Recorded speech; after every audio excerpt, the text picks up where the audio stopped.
The evening sun cast long shadows through the apple trees, painting our orchard in stripes of gold and darkness. I was heading back to the house after checking on the new saplings when I heard voices drifting from Grant's study window. My husband's tone made me pause. There was an edge to it I hadn't heard in our 40 years of marriage. "We can't wait any longer, Caleb. The bank's breathing down our necks." "Dad, there has to be another way." Our son's voice cracked. "What you're suggesting? Mom would never forgive us." I pressed myself against the cool brick wall, my heart thundering. Through the gap in the curtains, I could see Grant pacing, running his fingers through his silver hair the way he always did when he was scheming. "Your mother doesn't need to know. Neither does Aurora." Grant stopped pacing. "The insurance policy is ironclad. Once it's done, we'll have enough to save everything. The orchard, your house, all of it." My fingers dug into the rough bark of the nearest tree. Insurance policy? I hadn't signed anything recently, but using Mom and Aurora as. "Keep your voice down," Grant snapped. "Look, son, sometimes being a man means making hard choices to protect your family. You want to keep this legacy alive for Aurora, don't you?" The silence that followed felt like a physical weight on my chest. Finally, Caleb spoke, his voice barely above a whisper. "When?" 2 weeks. "I've already made the arrangements." I forced myself to breathe slowly, fighting the urge to burst through the door and confront them. Instead, I pushed away from the wall and walked to the garden shed, my legs trembling. Inside, I gripped the workbench until my knuckles turned white. The screen door slammed, and I watched through the dusty window as Caleb hurried to his car. His shoulders were hunched, head down, the same posture he'd had as a teenager when he was hiding something. That evening, I moved through dinner preparation like a sleepwalker. Grant came up behind me as I chopped vegetables, wrapping his arms around my waist like he had thousands of times before. "Something smells wonderful," he murmured, kissing my neck. I nearly cut myself, fighting the urge to pull away. "Just trying something new with the chicken." My voice sounded strange to my own ears. "You okay, sweetheart? You seem tense." I turned and forced a smile, studying the face I thought I knew so well. The crow's feet around his eyes, the dimple in his left cheek, the scar above his eyebrow from a childhood accident, all suddenly seemed like the features of a stranger. "Just tired. The new saplings needed extra attention today." He nodded, accepting the lie as easily as I had accepted his presence in my life all these years. "Why don't you let me finish up here? You should rest. Actually, I think I'll call Miriam. She mentioned having some extra mason jars for the preserves." As I walked to the phone, Aurora burst through the front door, her school backpack bouncing. "Grandma, I got an A on my science project." I hugged her tight, breathing in the scent of sunshine and strawberry shampoo. Over her head, I caught Grant watching us, his expression unreadable. "That's wonderful, sweetheart," I said, my voice steady despite the fear coursing through me. "Why don't you tell me all about it while I make a quick phone call?" I needed to talk to Miriam. I needed help, because whatever Grant and Caleb were planning, they'd made one crucial mistake. They'd threatened not just me, but my granddaughter. And that was something I couldn't let stand. Miriam's kitchen always smelled of coffee and fresh herbs, a comforting constant in my increasingly unstable world. She listened without interrupting as I described the conversation I'd overheard, her weathered hands wrapped around her mug. "Have you checked the office safe?" she asked finally. I shook my head. Grant changed the combination last month. Said it was routine security. Routine, my foot. Miriam set her mug down with a sharp click. "You need to get in there, Evelyn. Whatever they're planning, the proof will be in those papers." The next morning, I watched Grant and Caleb through the kitchen window as they walked the orchard's eastern border. Their heads were bent close, shoulders tense. When they returned for breakfast, the tension followed them inside like a storm cloud. "The irrigation system's shot," Caleb announced, dropping into his chair. "Another 5,000 we don't have." Grant's jaw tightened. "We'll figure something out." "That's what you always say, Dad." Caleb's voice had an edge I'd never heard before. "But maybe it's time to accept." "Enough." Grant cut him off with a look that made Caleb shrink back into his chair, just like when he was a boy. I set plates of eggs and toast in front of them, my hands steady despite my racing heart. "Where's Lila this morning?" "Working." Caleb stabbed at his eggs. "Always working." The bitterness in his voice made me pause. "Everything okay between you two?" "Just peachy." He pushed his plate away. "I should go. Aurora's got soccer practice later." After he left, Grant lingered over his coffee, watching me clean up. "You're awful quiet this morning. Just thinking about the orchard." I kept my back to him, scrubbing a pan that was already clean. "Maybe we should consider selling some of the back acreage." The silence that followed was heavy. When Grant finally spoke, his voice was carefully controlled. That land's been in my family for generations. We're not selling, even if it means saving the rest. I said no, Evelyn. His chair scraped against the floor as he stood. I've got it handled. Later that afternoon, I drove to Caleb and Lila's house, hoping to catch my daughter-in-law before she left for work. Instead, I found Aurora alone in the driveway, bouncing a soccer ball. "Where's your mom, sweetheart?" "Inside, talking to someone." Aurora caught the ball. She's using her angry voice. Through the open window, I could hear Lila pacing, her heels clicking on the hardwood floors. "I don't care what Caleb promised his father." "No, you listen to me. I didn't marry into this family to watch everything go down in flames." "Yes, I know about the insurance policy. We need to move faster." My blood ran cold. Lila was involved too. Aurora's ball hit the side of the house with a thud. "Grandma, you look funny." I forced a smile. "Just remembered something I need to do. Come on, I'll drop you at practice." That evening, I waited until Grant was in the shower before trying his office. The safe was hidden behind a painting of the orchard in its early days. My fingers trembled as I input the old combination, our wedding date, on a hunch. It worked. Inside, beneath stacks of deed papers and tax documents, I found a manila envelope. My heart nearly stopped when I saw what was inside. 2 life insurance policies, one for me and one for Aurora, both for substantial amounts. And beneath them, a handwritten note in Grant's familiar scrawl. "Final arrangements made. M confirms no trace. 2 weeks max." The shower stopped running upstairs. I quickly replaced everything and shut the safe, my mind racing. Whatever they were planning would happen soon. I had to protect Aurora, but I couldn't trust anyone, not Grant, not Caleb, not even Lila. As I left the office, my phone buzzed with a text from an unknown number. "I know what they're planning. Meet me tomorrow. Come alone." The diner on Route 7 was nearly empty when I arrived, my hands still shaking from the text message. A woman sat alone in a corner booth, her dark hair pulled back severely from her face. My breath caught when she turned. It was Marcus & Sons Insurance, the company letterhead I'd seen on those policies in Grant's safe. "Mrs. Harper." She gestured to the seat across from her. "I'm Rebecca Thorne. I handle your husband's accounts." I slid into the booth, studying her carefully pressed suit, her perfectly manicured nails. "You sent the text. Your husband made some concerning changes to your policies last month." She pulled out a manila folder. Normally, I wouldn't get involved, but when I saw the beneficiary arrangements and the rush order. The waitress appeared with coffee. I waited until she left before asking, "What beneficiary arrangements?" "Your policy now lists Grant as the sole beneficiary, with Caleb as secondary." "But Aurora's?" She hesitated. "Aurora's lists only Grant. Caleb and Lila were explicitly excluded." My coffee cup clattered against its saucer. "That's impossible. Lila would never." "There's more." Rebecca lowered her voice. "The policies were changed to include coverage for accidental death during transportation. Specifically, water-related incidents. The orchard's lake. Grant had been insisting on taking Aurora fishing there next weekend. "I have to go." I stood so quickly my hip caught the table, sloshing coffee across the folder. "Mrs. Harper." Rebecca grabbed my wrist. "There's a name you should know, Michael Chin. He's a private investigator who specializes in insurance fraud. Here's his card." At home, I found Lila waiting in the kitchen, her designer handbag perched on our worn counter like an exotic bird. "We need to talk," she said, her voice brittle. "About Aurora. I know about the insurance policies." The words burst out before I could stop them. Lila's face drained of color. "You don't understand. Caleb's in trouble, deep trouble.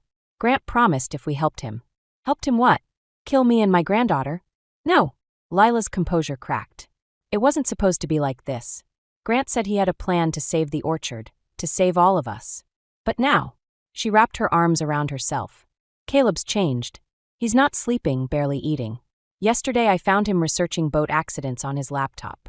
My legs wouldn't hold me anymore. I sank into a chair. "Why didn't you come to me sooner?" "Because I'm leaving him." Tears spilled down her cheeks. "I'm taking Aurora and getting out before." She stopped abruptly as footsteps approached the kitchen. Grant appeared in the doorway, his easy smile freezing when he saw us. "What's going on here?" "Just girl talk," Lila said quickly, wiping her eyes. "Wedding anniversary coming up. Wanted Evelyn's advice on a gift for Caleb." "Your anniversary's not for months," Grant said slowly, his eyes moving between us. "Early planning." Lila grabbed her bag. "I should go." Aurora will be home soon. After she left, Grant lingered, watching me put away dishes. Everything okay, sweetheart? You seem distracted lately. I thought of the insurance agent's card burning a hole in my pocket, of Lila's tears, of Aurora's bright smile. Just worried about the orchard. I lied. You know how I get this time of year. He came up behind me, his hands settling on my shoulders. Once his touch had meant safety. Now it felt like a trap closing in. Trust me, he murmured, kissing my neck. Everything's going to work out fine. Why don't you and Aurora come fishing with me this weekend? Like old times. I forced myself to lean back against him, fighting the urge to run. That sounds perfect. But as I stood there in my husband's embrace, I was already planning how to get Aurora as far away from this orchard and its lake as possible. Michael Chen's office smelled of leather and coffee, with case files stacked neatly on every surface. He studied the insurance documents spread across his desk, occasionally making notes in precise handwriting. Your husband's clever, he said finally. The policies are legitimate, but the way they're structured. He tapped his pen against a highlighted clause. It's designed to look like an accident. The payout would be triple if both deaths occurred during the same incident. My hands clenched in my lap. Both deaths. There's something else. He pulled out a bank statement. Your orchard's been losing money for years, but there are regular deposits from an offshore account. Small amounts under reporting thresholds. They started around the time your son's construction business failed. Grant's been laundering money? Through the orchard, yes. But the deposits stopped 2 months ago. He leaned forward. Right when the insurance policies were modified, a knock at the door made us both jump. Chen's assistant entered with a folder. The background check you requested on Grant Harper, sir. What I saw inside shattered everything I thought I knew about my husband. 3 previous marriages, all ended with suspicious accidents. 2 wives had drowned. I barely made it to the bathroom before getting sick. When I returned home, Aurora was sitting on our porch steps crying. My heart stopped until I saw she was physically unhurt. What's wrong, sweetheart? Mom and Dad were fighting again. She wiped her eyes. Dad said something about Grandpa Grant being dangerous, and Mom said we have to leave. But I don't want to leave the orchard. I sat beside her, pulling her close.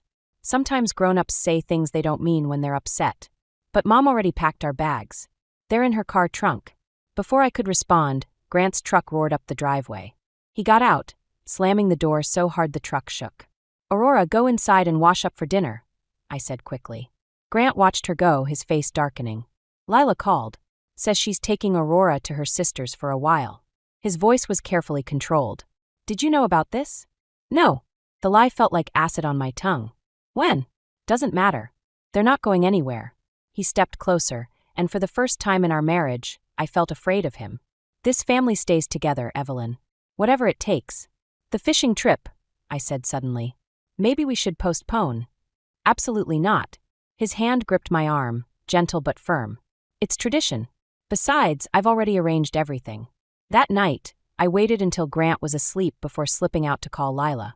We have to move faster, I whispered. Get Aurora and go tonight. I'll meet you. It's too late, Lila cut in, her voice shaking. Caleb found the bags. He called Grant. They're watching us now. She lowered her voice further. Grant showed up an hour ago. He said if I try to leave with Aurora, he'll make sure Caleb goes to prison for the money laundering. He has proof. Listen to me carefully, I said, my mind racing. Tomorrow morning, take Aurora to school as usual. I'll handle the rest. After hanging up, I stood in the dark kitchen, watching the moonlight cast shadows through the apple trees. Somewhere in the distance, an owl called, and I remembered something my mother used to say. Sometimes you have to burn it all down to save what matters most. I went to Grant's study and opened his laptop. It was time to send some very interesting financial records to the FBI. The FBI agent's email arrived at dawn. Evidence received. Investigation pending. Maintain normal routine. I deleted it just as Grant's footsteps creaked overhead.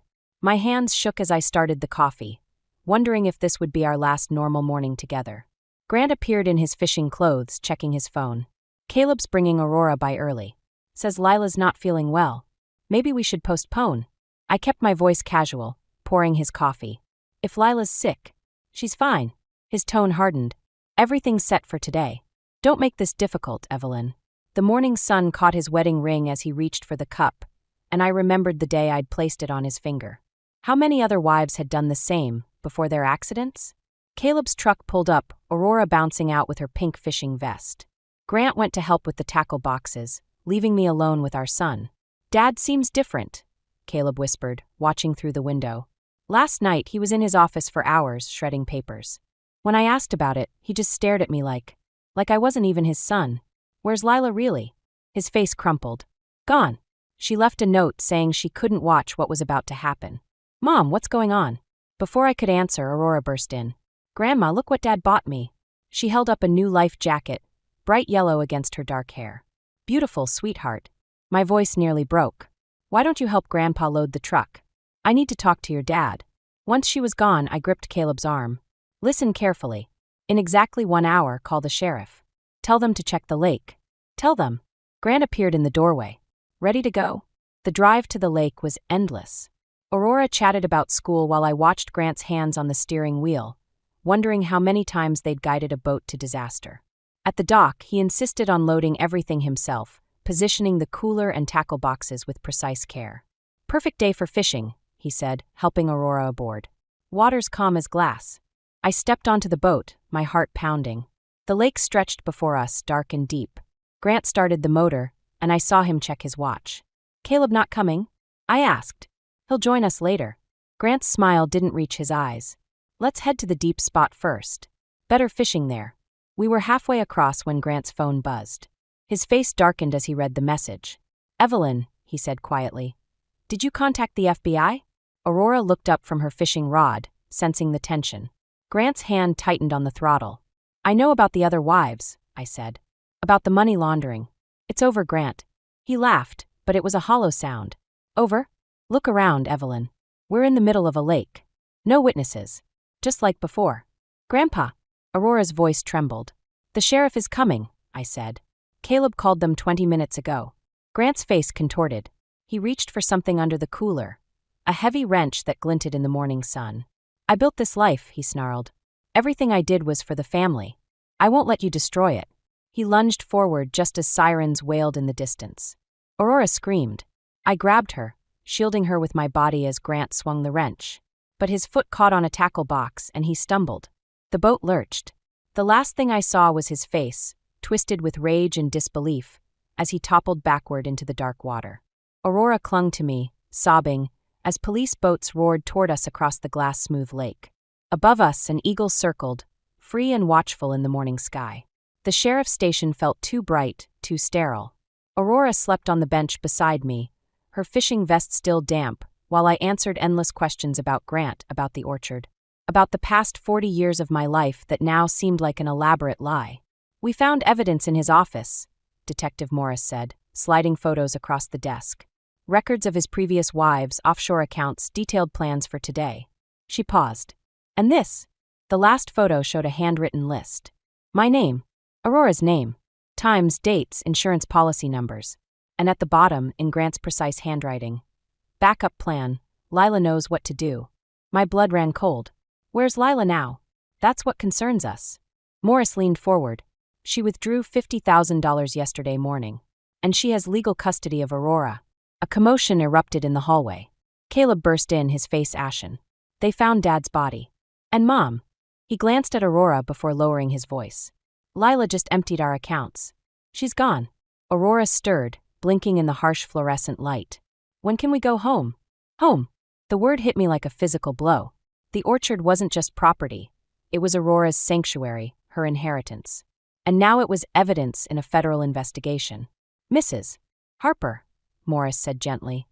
Given the scope of the money laundering, the property will be seized, including the orchard. But it's harvest season, I protested weakly. The workers, the contracts. Mom. Caleb's voice cracked. There's more. The insurance company called. Since what happened, they're investigating all the policies. They're freezing everything. Aurora sat up, suddenly alert. Are we poor now? The simple question shattered what remained of my composure. I pulled her close, breathing in the lingering scent of lake water and sunshine. No, sweetheart. We have something better than money. We have each other. But later that night, in Miriam's guest room, the full weight of our situation crushed me. Aurora finally slept, but I couldn't stop seeing Grant's face as he fell. Couldn't stop wondering if I could have prevented all of this years ago if I'd just paid more attention. My phone buzzed, a text from an unknown number. A photo appeared, Lila, at what looked like an airport, with Aurora's passport in her hand. The message read, "Insurance policy or custody papers, your choice. Meet tomorrow noon at the lake house. Come alone." I deleted the message before Caleb could see it. He sat slumped in Miriam's armchair, staring at his wedding ring. "I should have known," he whispered. "All those late-night meetings, the mysterious deposits. Dad made me think I was saving the family, but I was just helping him set up his next victims." "You were protecting your daughter," I said, but the words felt hollow. "Was I?" He looked up, his eyes red. Or was I just too much of a coward to stand up to him? Dawn crept in, painting Miriam's walls the same gold as the orchard at harvest time. I watched Aurora sleep, thinking of all the autumn mornings she'd spent in those trees, of her laughter echoing across the lake that had almost claimed us both. I couldn't let her lose everything. Not her home, not her future, not her faith in family. The lake house key was still in my pocket, heavy as guilt. Lila wanted to negotiate? Fine. But this time, I wouldn't be fighting just for survival. This time, I'd be fighting for Aurora's soul. And God help anyone who tried to stop me. The lake house stood silent in the noon sun, its windows reflecting the water like blind eyes. I parked beside Lila's rental car, noticing the packed suitcases in the back seat. My phone buzzed, Caleb asking where I was. I turned it off. Inside, Lila sat at the kitchen table, Aurora's passport laid out like a playing card. She didn't look up when I entered. "Grant taught me everything," she said quietly. "How to move money, create paper trails, set up accounts. He promised me a way out." "Where's Aurora?" "Safe. Upstairs watching TV." Lila's manicured nail tapped the passport. "Did you know Grant had a contingency plan? If anything went wrong, I was supposed to take Aurora and disappear. He called it preserving the bloodline. You're not taking her anywhere." "No." She finally met my eyes. "The FBI's freezing all the accounts tomorrow. The orchard's gone. Caleb's facing criminal charges. What exactly are you offering her, Evelyn? A life of poverty and shame?" Movement caught my eye, a shadow passing upstairs. "Aurora, you knew," I said. "About the other wives. About what he planned for us at the lake. I knew he'd do anything to protect what he built." Lila's voice hardened. "Just like I will. Sign custody over to me, and I'll make sure Aurora wants for nothing. Refuse." She pulled out her phone. "One call and certain documents reach the FBI. Documents that implicate you in Grant's schemes. You really think that's what matters to her? Money. It matters to everyone eventually." She stood, smoothing her expensive blouse. "Look what poverty did to Caleb, turned him into his father's puppet. I won't let that happen to Aurora." "No," a small voice said from the stairs. "You're just like Grandpa Grant. You only care about money." Aurora stood on the landing, clutching her backpack. The same one she'd worn fishing, I realized. She must have packed it at Miriam's, sensing something was wrong. "Sweetheart." Lila started forward, but Aurora backed away. "I heard you on the phone last night," Aurora said. "You told someone you were going to sell the orchard once you got rid of Grandma. But it's not yours to sell." "Aurora, please. The orchard belongs to all of us," Aurora continued, her voice stronger. "Dad told me the stories. How great-grandpa planted every tree by hand. How Grandma saved them during the drought. That's worth more than money." Lila's face twisted. "You're too young to understand." "I understand everything." Aurora descended the stairs, moving to stand beside me.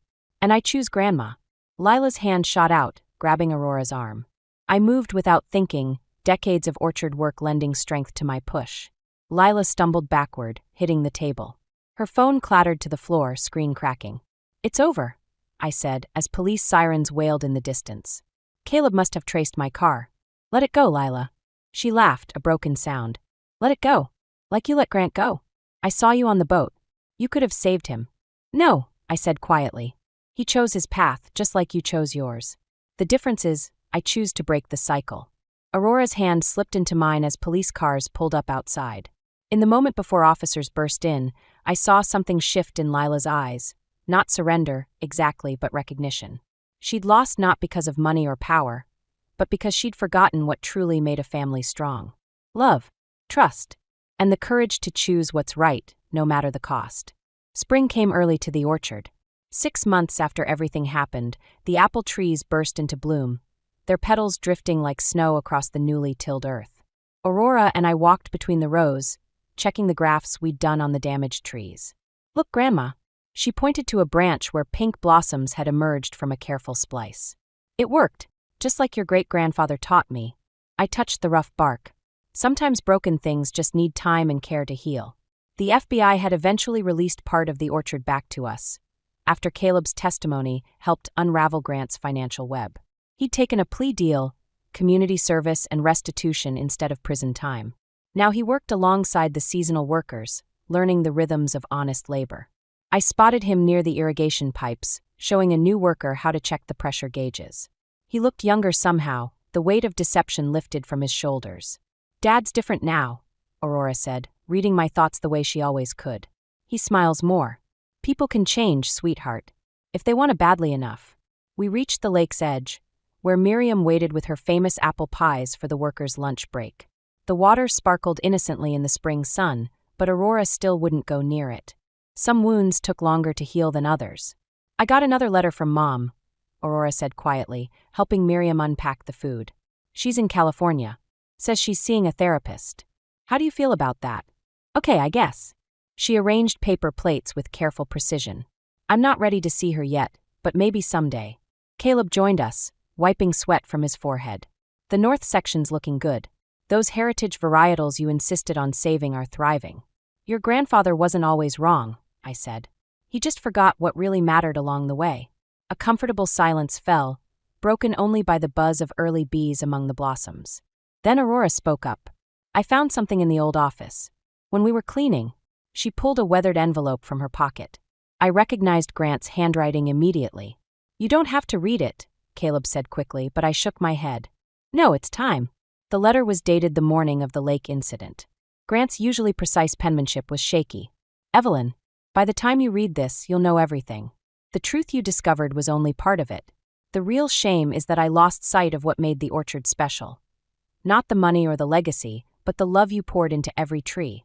Every harvest, every moment with our family. I thought I was protecting our future, but I was destroying it instead. The lake will claim me like it should have years ago, when I let Elizabeth drown rather than risk exposure. Perhaps that's when I truly lost my way. Take care of Aurora. She has your strength, not my weakness. Grant." I folded the letter carefully, letting it drop into the lake where it floated for a moment before sinking into the depths. "You okay, Mom?" Caleb touched my shoulder. "Yes," I said, and meant it. The past is where it belongs. We have grafts to tend. As we walked back through the orchard, Aurora skipping ahead to check her favorite trees, I thought about roots, how they can strangle or nourish, depending on how you tend them. Grant had chosen to let his roots twist into something dark, but our family tree was blooming again, stronger for having weathered the storm. The spring breeze carried the sweet scent of apple blossoms and possibility, and for the first time in months, I felt truly at peace.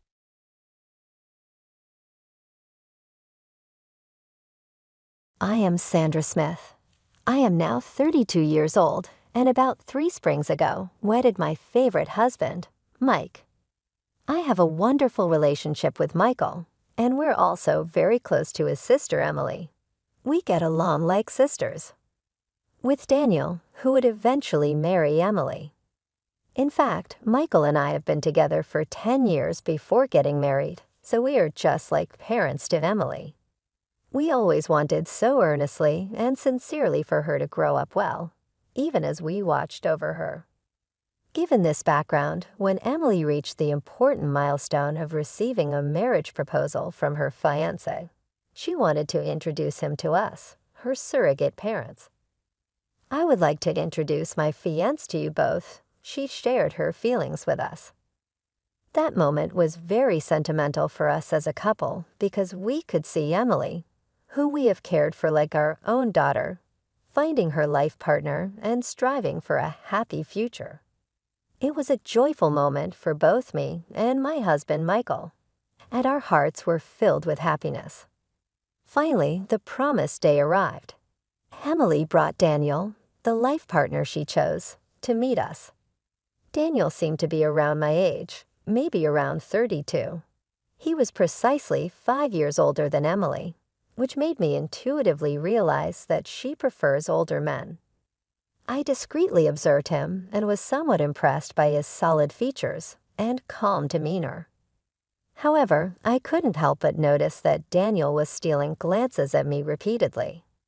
Did he have something he wanted to say to me? Was there something about me that concerned him? Or was it just a coincidence? A question mark floated in my mind. I quickly checked my clothing and hairstyle for any issues but found nothing amiss. Perhaps realizing that staring at me was impolite, Daniel quickly averted his eyes. In the end, we couldn't understand why he was observing me so closely, but Michael and I decided not to worry about it and proceeded to make introductions and engage in conversation with Emily and Daniel, who were seated across the table from us. "Please take good care of my younger sister" was a classic phrase exchanged, and Michael responded with a smile on his face. "Emily, I'm entrusting you to him." Saying this, he entrusted Emily's future happiness to Daniel. This created a harmonious atmosphere at the gathering, easing the initial tension of our first meeting. There was a moment when Michael asked Daniel a question that he was curious about. "Daniel, may I ask where you work?" I was very interested in his answer and listened attentively. Daniel answered proudly, puffing out his chest, "You might have heard of it. I work at Tea Company, which is growing very rapidly right now." "Tea Company? Is that a famous game development company?" I asked. "Yes, that's right. Actually, I changed jobs to work there last year, but I didn't quit my previous job because I disliked it. Tea Company directly scouted me because they highly valued my skills, so this is like a promotion." "Don't worry, I didn't start as a regular employee," Daniel explained. Hearing this astonishing story, both Michael and I were astounded. I involuntarily opened my eyes wide, and our eyes met. Seeing our surprised reactions, Daniel seemed to be convinced that his story had the intended effect, and he continued to speak with even more pride. "That's why I would like you to trust me completely with Emily. I'm rapidly climbing the career ladder at TE Company, and I am confident that I am progressing faster than most. Even though I started as a regular employee, my salary will quickly increase, and my position in the company will rapidly improve, so please rest assured." Hearing his words, I was so surprised that I was at a loss for words. Tea Company is very famous, and I am well aware of it. Michael must also be aware of Tea Company. However, he doesn't work there, so he might not know the detailed insider information. I think both Emily and Michael are aware that Tea Company has a great reputation in the industry. However, it seemed like neither of them had imagined that her fiancé, Daniel, would quickly ascend the corporate ladder at TE Company after joining.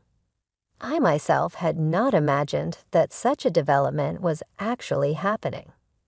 There were parts of Daniel's story that felt somewhat uncomfortable to me, but I decided to accept his story without doubt as he talked about being headhunted by the company and successfully climbing the career ladder at an astonishing pace.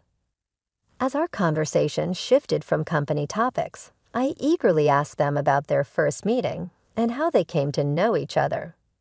According to their response, they met through a mutual friend. Daniel was searching for a life partner but felt resistant to attending matchmaking events. Thus, he met Emily through a trusted friend.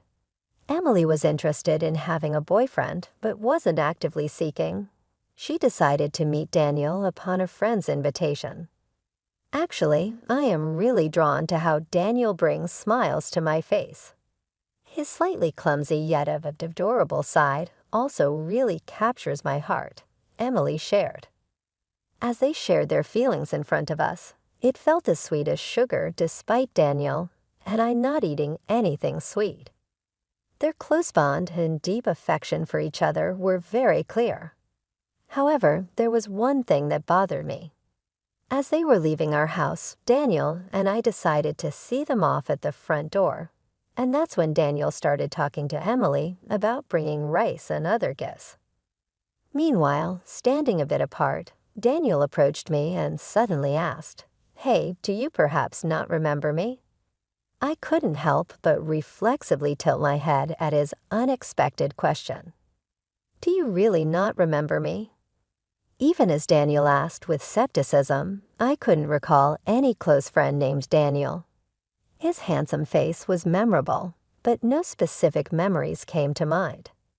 Seeing me desperately trying to recall, Daniel sighed slightly, unable to hide his disappointment. "Well then, let's exchange contact information, and please tell Michael later." Actually, I forgot to exchange contacts with him. I was internally shocked by his sudden informal tone. We might have been close in the past, but I have no memory of it.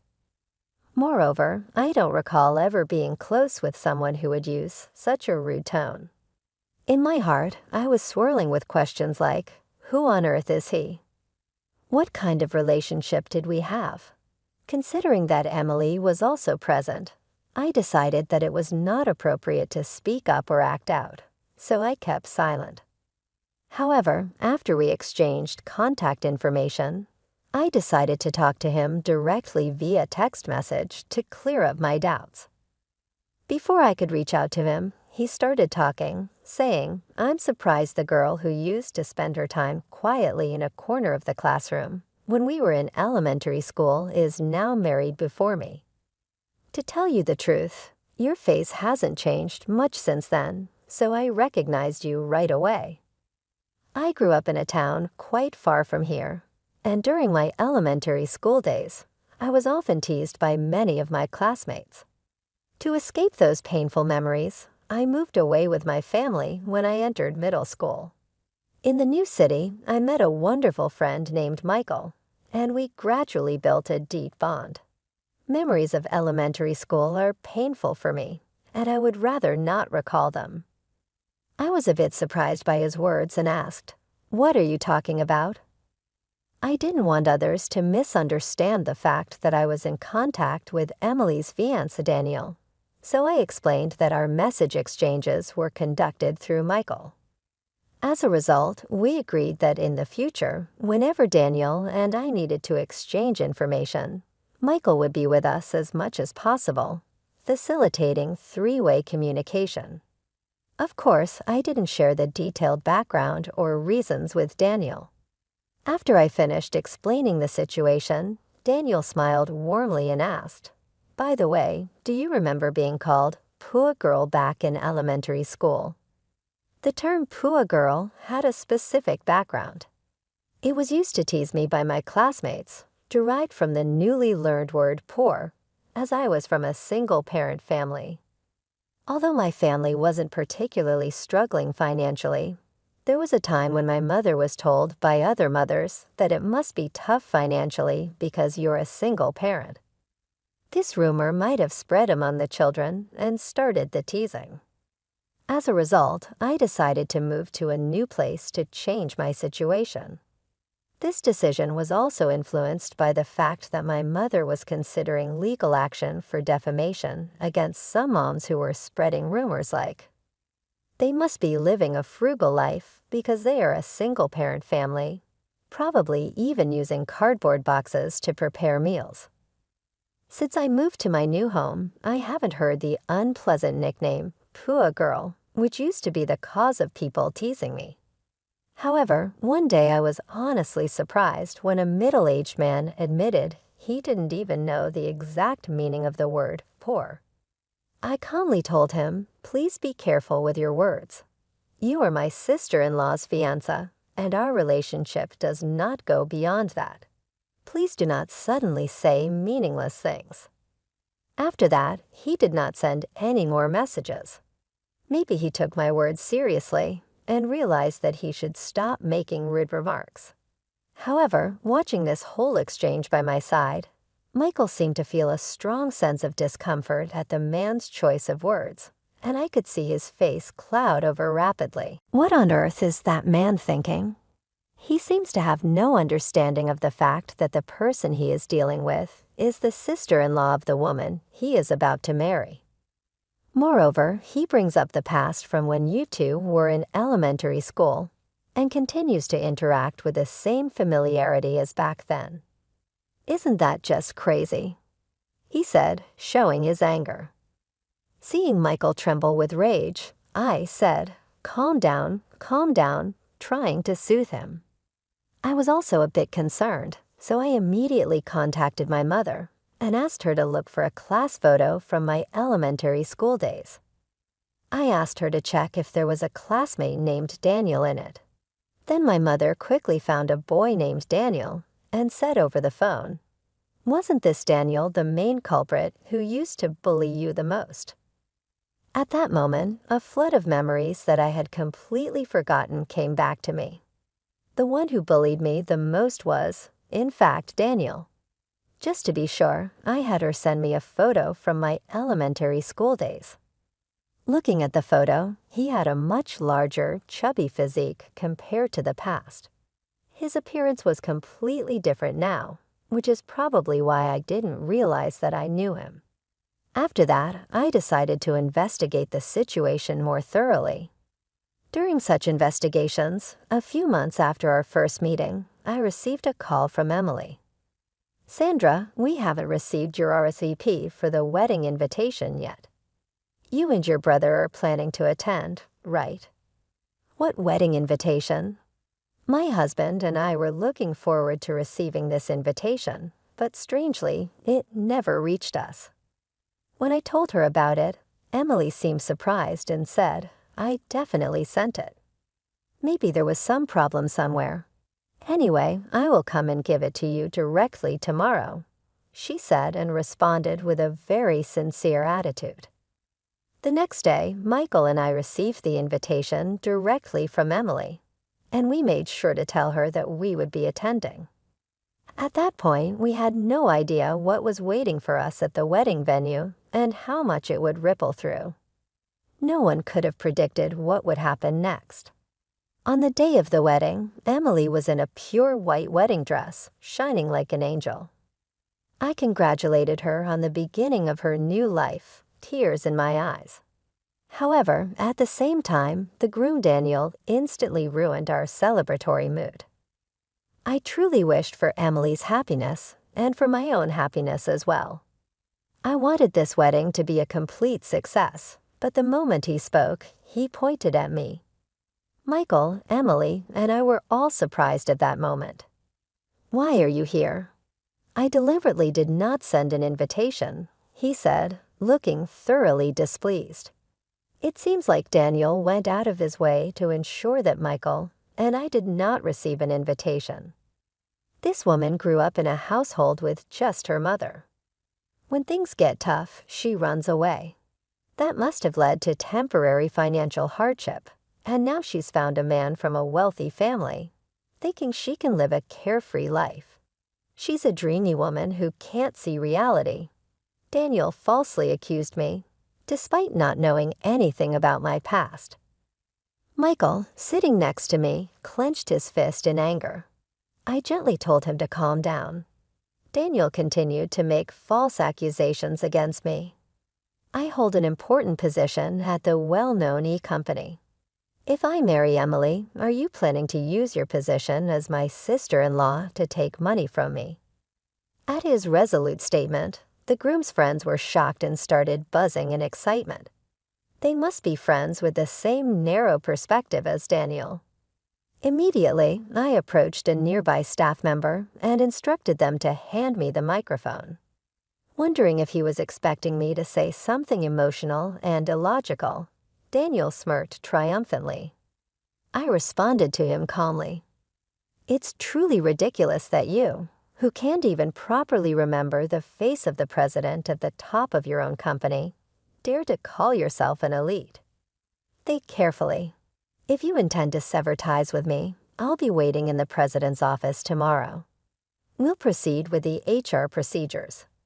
Having said that, I handed the microphone back to the staff and confidently returned to my seat with a calm demeanor. Michael stood up and headed toward the exit of the venue. Soon after, Emily also began to walk in the same direction.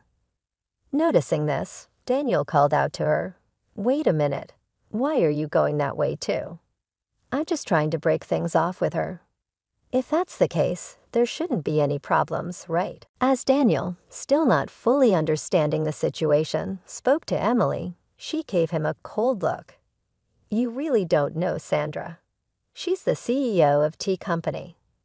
I respect and deeply admire my sister Sandra. I can't forgive you for belittling her. I intend to break off this engagement right now. You've ruined such an important day in our lives. Be prepared." Shocked by Emily's stern words, Daniel was completely taken aback. Sandra decided to talk to the venue staff and take off her wedding dress.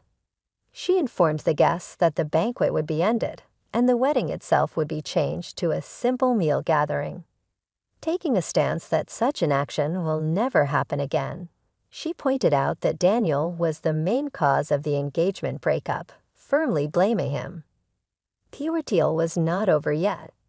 The next day, as I had warned the previous day, I calmly waited for his arrival in the president's office. Next to me stood two large, muscular employees, ready to respond immediately if he tried to make a move during our conversation. He seemed to have overcome his internal struggle as he entered the president's office. His confidence soon became unstable, and he sat down in the chair, gradually showing a tense expression.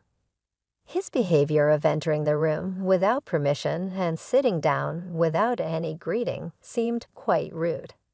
At this point, it was clear that he did not understand the basic rules and manners within the company. "No way. I can't believe that you are really the president. This is unbelievable."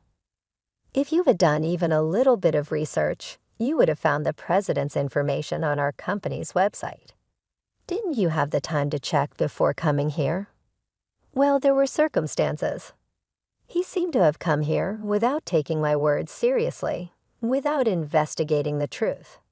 He probably thought I was joking or distorting facts.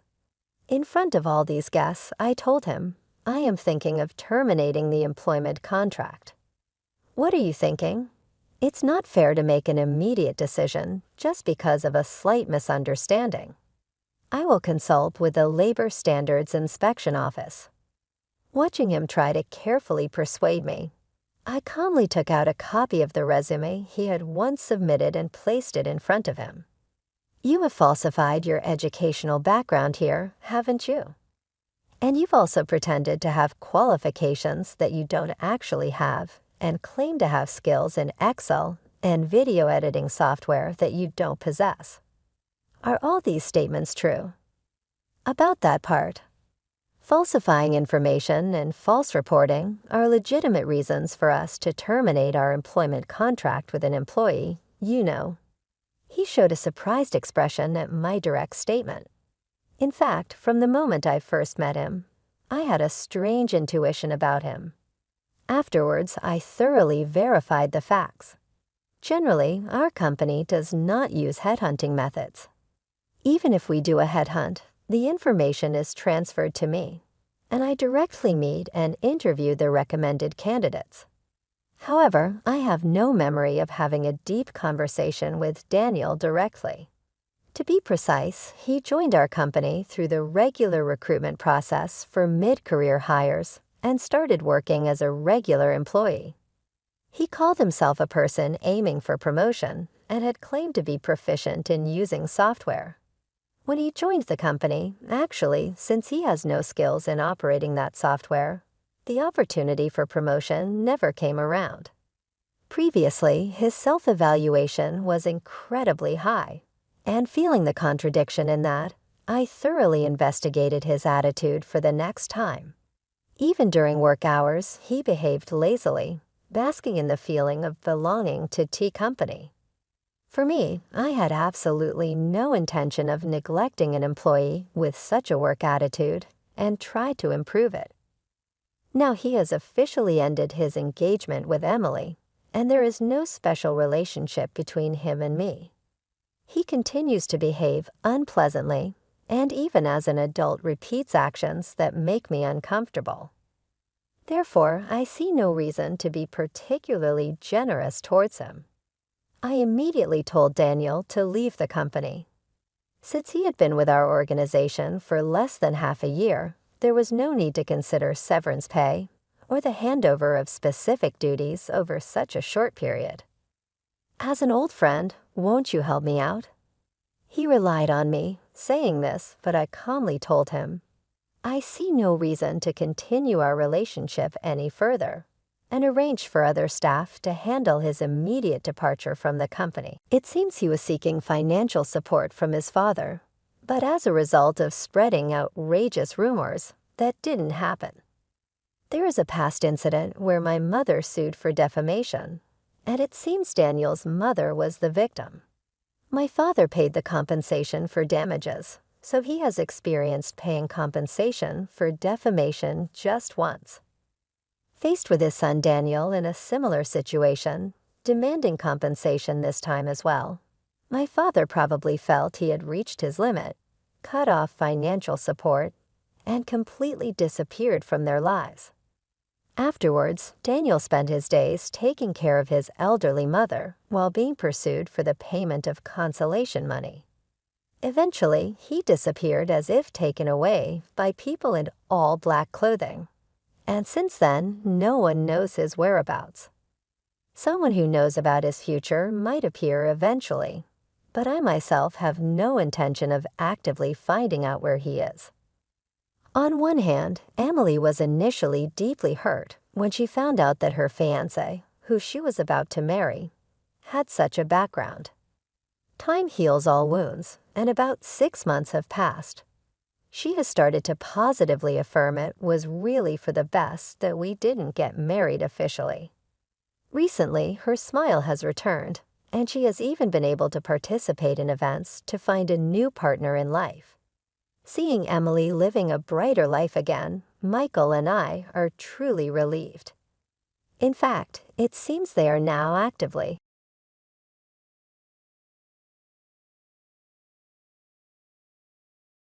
Alex's voice cut through the clatter of dishes. Elara, tea. Now, I stopped, my hand in soap water. Just a sec, am washing the dishes. What? It was exasperated, laced heavily with the impatient. Stop it, bring me the tea soon. Are you incapable of simple instructions, or what? It was Mrs. Whitmore, my mother-in-law, speaking from the living room. She sat there, devouring a slice of cake she'd taken from the fridge, her eyes glinting with malice. I sighed, glancing at the mountain of dishes. There were so many. Leave them for later. Just do what we say, useless wife. Alex's voice was a whip, each word stinging. I am Elara, a 28-year-old working mother trapped in a life that felt more like a prison than a home. Married at 23, I had hoped for love and companionship. Instead, I found myself in the clutches of Alex and his overbearing mother. Our son, only 4, was the sole source of joy in my bleak world. We lived in Alex's parents' house, a decision forced upon me under the guise of caring for Mrs. Whitmore after my father-in-law's passing. Initially, I sympathized with her supposed grief, but soon it became clear that I was nothing more than a pawn in her cruel game of domestic tyranny. Cooking, cleaning, working, it was never enough. My efforts were met with scorn, my meals left untouched or criticized harshly. The stir-fry is so half-hearted, Mrs. Whitmore would scoff. Cook it properly from scratch. I'm busy and can only do simple things, I'd respond, trying to keep my voice steady. That's why I hate back talk from my daughter-in-law, she snapped. Cook from scratch. Why don't you cook then? You're a good cook, right? I dared to retort once, immediately regretting it. Why would I do housework when you're here? Her response was cold and dismissive. Are you out of your mind? Their cruelty escalated over time, shifting from harsh words to a chilling silence. They began to ignore me completely, as if I were a ghost haunting my own home. My presence, once merely undervalued, now seemed entirely invisible. 5 years passed in this suffocating atmosphere. Alex and I turned 35 and 33 respectively. Our son grew, yet the oppressive air in the house remained unchanged. My mother-in-law, now 63, seemed to thrive on my misery. One evening, as I trudged home from work, a heavy realization settled over me. My existence seemed pointless in their eyes. I was a shadow, unseen and unheard. The only voice that acknowledged me was that of my son. The thought of losing even that small recognition was unbearable. Returning home, I began cooking immediately, trying to push away the gloom. I prepared mapo tofu, fried chicken, and a stir-fry with bell peppers and pork, hoping to bring some semblance of normalcy to our dinner. "Bring me the mayo," Alex commanded abruptly, breaking his long silence. "Sure, here you are," I replied, handing him the mayonnaise. His first words to me in ages were not of gratitude or conversation, but a mere order. It was the final straw, the breaking point of my patience and tolerance. The evening took a turn for the worse when Mrs. Whitmore demanded, "Clean the toilet." "What? Now?" I was aghast. "Yes, now," she insisted, her voice dripping with venom. I snapped back, unable to contain my frustration. "Don't say such a thing while we're eating. It's nasty." "Just like your heart," she hissed. Our argument escalated quickly, with Alex interjecting, demanding I apologize to his mother. But I refused, standing my ground for the first time in years. The conflict reached its peak, and in that moment, a decision crystallized within me. I needed to escape this toxic environment, not just for my sake, but for my son's as well. I retreated to my room, my resolve hardening. I downloaded divorce papers, filled them out, and slammed them in front of Alex. His shock was palpable, but I felt nothing but a cold determination. "I'm filing these," I declared, my voice steady. As I stood there, facing my husband's bewildered expression, I realized I had finally stepped out of the shadows. It was time to reclaim my life. The days following my declaration of divorce were a whirlwind of cold glares and biting remarks. But amidst this storm, I found an unfamiliar sense of liberation. One evening, as I served dinner, Mrs. Whitmore looked at the meal with disdain. "You call this food? Even a child cooks better." I bit my tongue, focusing on my son's smiling face. "Eat up, sweetheart. I made your favorite tonight." Alex chimed in, his voice dripping with sarcasm. "Oh, playing the perfect mother now, are we? What a joke." I could feel the anger bubbling inside me, but I kept my composure. I just trying to make a nice dinner for our son. Mrs. Whitmore snorted. "Don't act high and mighty. You're just a burden in this house." The tension at the table was palpable. Alex's attempts to belittle me only intensified. "So, Ilara, have you thought about how you'll survive after the divorce? You can barely keep a house, let alone your own life." I looked him straight in the eye. "I have been supporting this family for years. I'm not worried about taking care of myself and our son." His smirk faded slightly, a flicker of unease crossing his face. Mrs. Whitmore quickly intervened. "Don't be absurd. You need us more than we need you." The conversation turned to finances, a topic they usually avoided. "You two realize that without my salary, this household would crumble," I stated, more to myself than to them. Mrs. Whitmore scoffed. "We'll manage. We don't need your pity money." But Alex's silence spoke volumes. He knew the truth. Without my income, they would be in dire straits. In the following days, their behavior became increasingly erratic. Mrs. Whitmore would oscillate between trying to sweet-talk me into staying and hurling insults when I didn't comply. Alex, on the other hand, seemed lost, his arrogant facade crumbling as the reality of his financial dependence became undeniable. One afternoon, I overheard a conversation between them that chilled me to the bone. "She can't leave us like this," Alex hissed. "We need her money." Mrs. Whitmore's reply was cold and calculated. "Don't worry. I have a plan. We'll make her life so miserable she won't dare to leave." Hearing their true intentions laid bare was a revelation. They didn't care about me or even our son. It was all about control and money. That night, as I lay in bed, a plan began to form in my mind. If they wanted a battle, I would give them one. But it wouldn't be fought with words or petty arguments. I would hit them where it hurt the most, their pride in their pockets. The next morning, I started putting my plan into action. I contacted a lawyer, a sharp, no-nonsense woman who came highly recommended. "I want a divorce, and I want to make sure they don't get a penny more than they deserve," I told her. She nodded, her eyes glinting with determination. "We'll make sure of that. You've been the sole breadwinner, right? We'll use that." As the days passed, my resolve only grew stronger. I started documenting everything: the insults, the financial manipulation, even the smallest of grievances. It was time to turn the tables. It was time for them to face the consequences of their actions. As I built my case, a sense of empowerment filled me. For the first time in years, I felt like I was in control of my own destiny. The shadows of contempt were slowly lifting, and in their place, a new dawn was emerging.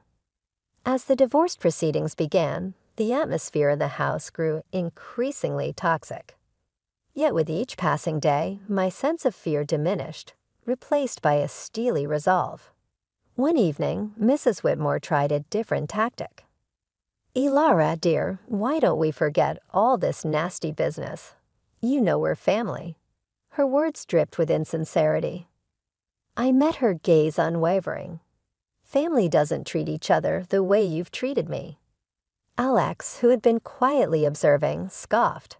"Oh, playing the victim now. You're not as innocent as you pretend to be." I felt a surge of anger, but kept my voice calm. "I'm not playing anything, Alex. I'm just no longer willing to be your scapegoat." The conversation turned, as it often did, to finances. "You think you can just take our son and leave? How will you support him?" Alex challenged. I smiled, a small, confident curve of my lips. "I've been supporting this family for years. I think I can manage." Mrs. Whitmore's expression twisted into a sneer. "You're nothing without us. You'll come crawling back." But their words no longer held power over me. I knew my worth, and I knew the truth. The next day, I met with my lawyer again. She laid out the strategy clearly. "We'll expose their financial dependency on you. It will play a crucial role in the custody battle and the division of assets." I nodded, feeling a sense of vindication. The law was on my side, and I was ready to fight back. At home, the tension reached a boiling point. Mrs. Whitmore's attempts to undermine me became more desperate. "You think you're so smart," she spat one evening. "But you're just a cold-hearted woman abandoning your family." I looked her straight in the eyes. "No, I'm a woman who's finally standing up for herself." Alex jumped in, his voice laced with venom. "You'll regret this. You can't survive without me." But his threats fell on deaf ears. I was done being intimidated. As the days went by, my preparations for the court battle intensified. I gathered financial statements, recorded their abusive remarks, and collected evidence of their negligence. One afternoon, as I was organizing my documents, my son came to me. "Mom, are we going to be okay?" His voice was small and uncertain. I pulled him into a hug, feeling a surge of protectiveness. "Yes, sweetheart, we're going to be just fine. We're leaving this place and starting a new, happy life, just you and me." His arms tightened around me, and in that moment, I knew I was making the right decision. I was fighting not just for myself, but for my son's future. The day of the court hearing loomed closer, bringing with it a sense of impending freedom. I was ready to face Alex and Mrs. Whitmore, ready to end their reign of control and emotional abuse. I was ready to reclaim my life and give my son the peace and happiness he deserved. It was time for justice, and I was determined to see it served. The day of the court hearing arrived, a day I had been anticipating with a mix of dread and determination. As I sat across from Alex and Mrs. Whitmore in the courtroom, I felt a sense of surrealism. This was the moment where everything would change. The proceedings began with cold formality. Alexa's lawyer portrayed him as a devoted husband and father, struggling under the weight of false accusations. Mrs. Whitmore played the part of the grieving mother-in-law wronged by an ungrateful daughter-in-law. But their performance was transparent, their lies brittle. When my turn came, I spoke clearly, my voice steady. I have been the sole provider for this family for years.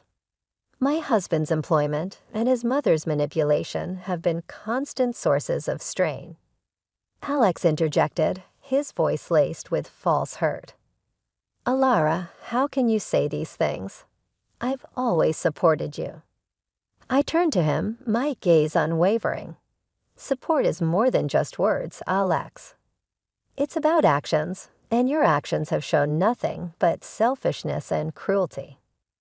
The judge listened intently as I presented my evidence, financial statements, recordings of their verbal abuse, and testimonies from neighbors who had witnessed their behavior. The truth was undeniable.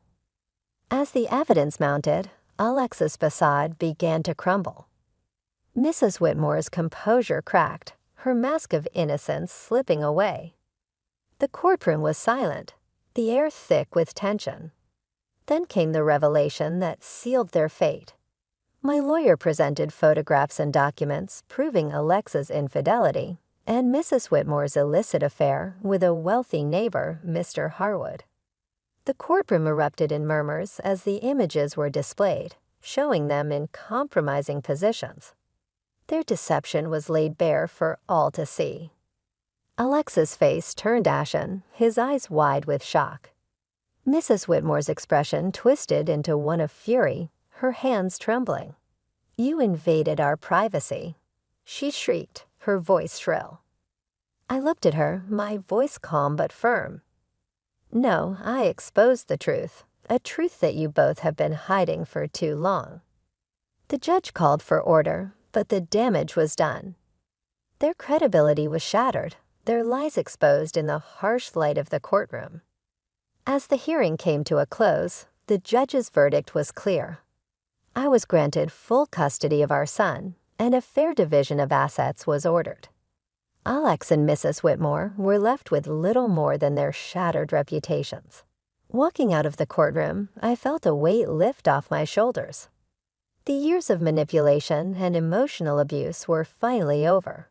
I had stood up to my oppressors and emerged victorious. But the sweetest moment came when my son ran into my arms outside the courthouse, his face bright with relief and happiness. We did it, Mom, he said, his voice filled with joy. Yes, we did, I replied, holding him close. We're free now. It's just the beginning for us. As we walked away hand in hand, I knew that this was not just a victory for me. It was a victory for every person who had ever been made to feel small, powerless, or unworthy. It was a victory for truth and justice. It was the start of a new chapter, a chapter filled with hope and the promise of a brighter future. The aftermath of the court ruling was immediate and tumultuous. Word of Alex and Mrs. Whitmore's deceit spread like wildfire, tarnishing their reputations in our small community. They were no longer able to hide behind their facade of respectability. In the days following the verdict, I focused on rebuilding my life with my son. But I couldn't ignore the sense of satisfaction that came from knowing Alex and Mrs. Whitmore were facing the consequences of their actions. One evening, as I was preparing dinner, I received an unexpected visitor. It was Mr. Harwood's wife, Mrs. Harwood, her eyes red with unshed tears. "Elara, I heard about everything. I can't believe what Sylvia did." Her voice broke, and I could see the pain etched on her face. I invited her in, offering a cup of tea. As we sat at the kitchen table, she poured out her heartache. I trusted her as a neighbor, as a friend, and to think she was having an affair with my husband. I listened, offering words of comfort. It was clear that Mrs. Whitmore's actions had caused more damage than she had ever anticipated. The next day, I encountered Alex in town. He was a shadow of the man he once was, his arrogance replaced by a look of defeat. "Alara, please can we talk?" he asked, his voice barely above a whisper.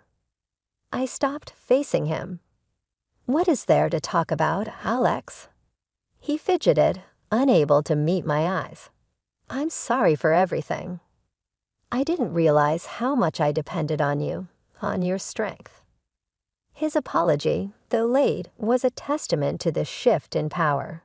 He had lost everything: his dignity, his home, his family.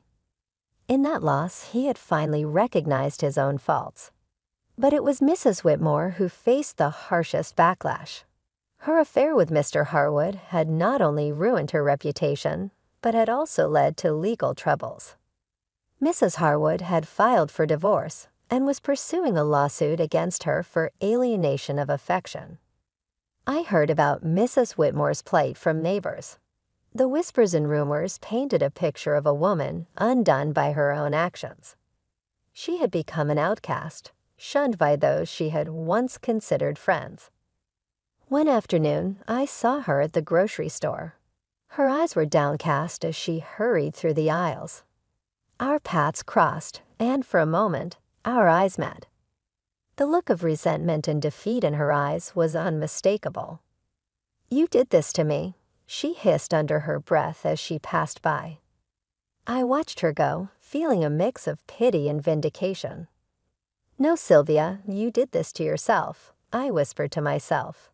The tides of justice had turned, and the consequences of their actions were now inescapable. Alex and Mrs. Whitmore were living the life they had crafted through years of deceit and manipulation. As I watched them struggle with the aftermath, I knew that the best revenge was living well, free from their toxic influence. As I turned my focus back to my son and our new life, I realized that this was not just a story of revenge. It was a story of liberation, of breaking free from the chains of abuse and control. And as I looked to the future, I knew that the best was yet to come.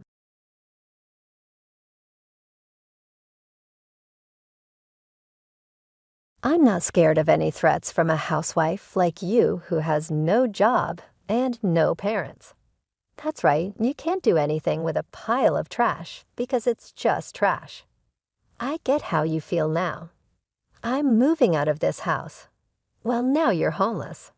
Good luck being homeless. This is a good chance for Larry to leave the house, so let's work together to get rid of the trash and clean up. They went to Larry's room and told him to pack up his stuff and leave. I was planning to leave by myself, but I didn't think Larry would get kicked out too. My name is Sarah. I'm 29 years old and I'm a housewife. I recently married a man named David. He's 33 years old, 4 years older than me. At first, I thought he was mature and calm like an older man. Since he often talked about his mother, I thought he was a good man who cared about his family. But after we got married, I saw my husband's true personality. On our wedding day, my mother-in-law was very nice to me, and I thought we would have a very happy marriage. My husband asked me to live with his mother after we got married because my father-in-law had passed away a few years ago. He said he wanted to stay close to his mom. I thought my mother-in-law was trustworthy, so I agreed to move in with her. But as soon as we got married, both my mother-in-law and my husband changed. They would say, "Hey, Sarah, hurry up and bring me tea," and clean the bathroom and toilet quickly. My mother-in-law would shout at me and give me orders like that. Maybe she wants to scare me, or it's just because of her age. She would call me loudly and make me do all sorts of chores. The biggest surprise was finding out about my roommate, who no one had told me about. When I woke up the other day, I was surprised to find a man I didn't know in the kitchen. I froze, wondering who he was. He noticed me and said, "I'm Larry, David's younger brother," and introduced himself. I had never been told that David had a brother, let alone a roommate, so that was a shock. Larry is 30 years old, the same age as me. I went to my mother-in-law and asked her to introduce me to my brother-in-law. She said, "Oh, you mean Larry? Don't worry about him. He's just a reclusive ghost." I was surprised. How could she not care about her own son? She called him a ghost and said she was happy with just David. She said Larry was just a useless hermit who only went out for shopping and stayed home the rest of the time. I was shocked by her words. I felt disappointed in my mother-in-law and couldn't believe how much she had changed since we got married. It was sad to see her discriminate against her own son. I am an only child and have no siblings, so I couldn't compare. I would be shocked if my own mother said such things about me or ignored me. My parents are already dead, and I envy families that are alive and together. I hoped that at least parents and children could get along. I asked my husband about Larry when he got home from work. I thought maybe brothers could get along, but my husband was cold. He said, "Leave him alone. Just pretend he doesn't exist. He won't harm you." He said it dismissively, as if he had forgotten to mention it. I was disillusioned by how he called his own brother a ghost. My husband had no family memories or anything. He was just a mama's boy. I finished my chores for the day and went upstairs, feeling regret about my marriage. Then I bumped into Larry, who was just going to the bathroom. "You married my brother, didn't you?" Larry said to me. "Yeah, what's wrong?" I replied. "I'm sorry, it's nothing. But if I don't say anything bad, you'd better get out of here." "What?" I asked, confused. "I'm sorry, but you should get a divorce," he said. I was a little offended and confused. I was shocked at how my husband and mother-in-law acted. I married my husband because I loved him. It's unbelievable that Larry would ask me to end our marriage after just one day. It's none of your business. "I can handle it," I said. "I'm a competitive person." "I'm sorry about that," said Larry. "I'm also sorry for my outburst," he added, bowing his head. I thought he was acting strange until a little while ago. I thought I understood why my mother-in-law and I felt uneasy about the rules. He apologized so politely that I'm not sure if he really meant it. Maybe he was just trying to be nice and warn me. As I was thinking about that, Larry said, "Excuse me," and went into his room.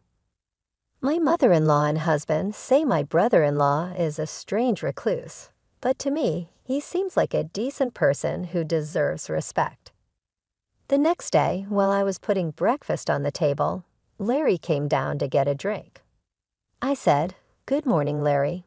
Why don't you join us for breakfast?" "Good morning, Sarah." "Thank you for asking," Larry replied, glancing at his mother. "I'm not eating breakfast with him." "Just get the breakfast done," she yelled at me. "It's okay," Larry said quickly and went back to his room. I wanted to apologize for my strong words yesterday, but I couldn't do it. Hey, all you have to do is housework. Don't do anything unnecessary, okay? My mother-in-law gave me a fierce glare. I was stunned by her harsh attitude. Even though I was the bride, I didn't expect this kind of treatment, and my husband's behavior toward me changed drastically. "What the heck? Today's menu is curry. You should have told me before lunch. I had curry for lunch too," he shouted. "How is that my fault? Why didn't he call me and tell me he had curry for lunch and wanted something else. I kept my mouth shut. He continued to yell at me. "Hey, you're not apologizing. Who do you think you are? You're here to do the housework. Make sure you understand that." I was shocked and stayed silent. David didn't love me. He just wanted a housekeeper. It's terrible. How could he be so cruel with such a calm voice? They didn't care about me. They just wanted to make themselves comfortable. They were using me. Seeing them giggling and watching TV in the living room, I walked upstairs. As soon as I got upstairs, I burst into tears. Then a hand gently offered me a handkerchief. "I still think you should leave," said a familiar voice. I looked up, and it was Larry. "I'm sorry. I'm so sorry," he said. I wiped my tears in a hurry. "I'm sorry I used your handkerchief." "No, I gave it to you because I wanted you to use it," Larry said. I heard what my brother and mother said. I knew it. They're the worst. When Larry said that, I asked him what he meant by "I knew it." Larry said he had been in a similar situation before. I asked him for more details, and he told me that my husband had promised to marry another woman before. But because my mother-in-law and husband treated her the same way they treat me now, she ran away just before the wedding. Hearing that story made me feel a bit relieved. It showed that my husband and mother-in-law were pretending to be nice before marriage to avoid scaring away the bride. I felt hopeless. How could I have trusted them? But I had nowhere else to go if my husband left me. I'm just a housewife. My husband and mother-in-law wouldn't let me get a part-time job. I can't even move out and rent another place. I didn't know what to do. All I could do was cry. Then Larry said, "If we keep talking here, it will look suspicious. Let's talk at a coffee shop next time, if you like." He handed me a piece of paper with his contact information on it and went back to his room. I was determined to get out of this house. I was thinking about how my struggle for survival had just begun. I told my mother-in-law I was going to the city office and then stopping by the supermarket on my way home. She warned me not to leave any chores undone. I made sure everything was perfect before leaving. She grumbled about not accepting it if I was late for dinner. I pretended to agree and went to the coffee shop where Larry and I had planned to meet. I told Larry that my parents were gone, so I couldn't rely on them anymore. I had canceled the house I was renting and quit my job. I told him I needed to start all over again. It's hard to move out of the house in this situation, especially with the work that keeps me tied up with my mother-in-law and husband from early in the morning until late at night. Larry then asked me, "Sarah, can you draw?" "Huh? What do you mean?" I replied, confused. "Oh, I see. So can you?" "Yes." "Well, I went to art school before," I said. "Really? That's great," he exclaimed. "Yes, but how?" I asked. Just in time, another mega artist is looking for an assistant. "You can do it remotely," Larry said. "But I don't have a computer right now," I responded. "I'll lend you my computer that I'm not using right now," Larry said. "Really? Thank you so much. But why do you have an extra computer? What do you do for a living?" I asked. "That's kind of you to ask. You don't think I'm just a recluse, do you?" No, you use polite words a lot, and you look neat and tidy, so I don't think that at all. "Do you work from home?" I replied. "Yes, actually, I'm an engineer," Larry said. "An engineer? I didn't know that." "I didn't realize you were a business owner," I exclaimed. "Yes, I used to work for a company, but now I run my own business. It's easier for me to take orders on my own. We also have web designers as employees. We only have a few people, so everything is done remotely," he explained. "I see. So that's why you're home all the time. But your mother and David said you're just home doing nothing. Haven't you told them the truth? I asked.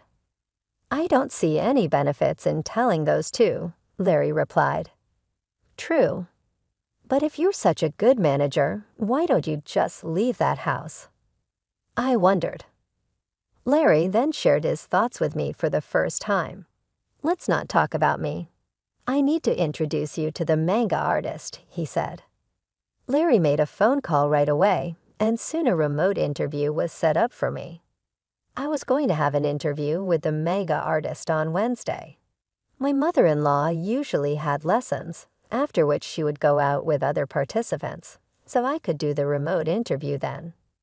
I seemed to make a good impression in the interview and got hired immediately. Considering my situation, they said they would send the hiring documents in an envelope addressed to Larry, so I was all set for the job. Next, we needed to find a place for me to stay. I have a friend who works for a real estate agency. He can give you a good deal, Larry told me. Who is this guy? He seems to have all kinds of resources. Our search for a new place to stay went well, and we were able to sign a contract for a place that met my needs. Just when everything was starting to go smoothly, I had a fight with my husband one day. Hey, where's dinner? My husband woke me up while I was sleeping in the bedroom. He was a bit drunk, like he had just come home from drinking. Dinner? It's midnight. Besides, you said you didn't want to eat because you were going out for drinks, I said. Shut up.